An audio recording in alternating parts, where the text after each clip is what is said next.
This was the city. New Yorkers woke up one December morning in 1947 to find the city being buried by what turned out to be the worst snowstorm in its history. When it started, it was just a snowstorm. But after a while, people were calling it a few other things. It wasn't much of a day for walking to work, or for driving to work, or for work itself. The best answer was to curl up under the covers with a good book and a box of bonbons and just stay there till the next day.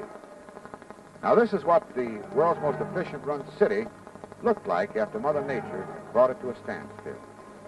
Central Park looked like a fairy. St. Patrick's Cathedral like a Christmas card. The old sedan was right where you left it. The problem was finding the place you left it.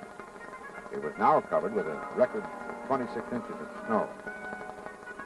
There weren't many tickets passed out for overparking that day. But a few bus drivers ran out of transfers early. The city was at a standstill. The busiest port in the world was paralyzed.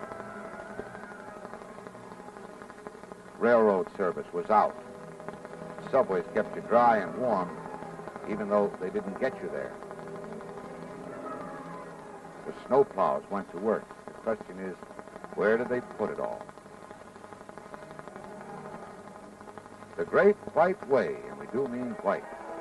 Times Square, not so busy this day. Now, of course, this is wishful thinking. It certainly may snow again tomorrow. Oh, well.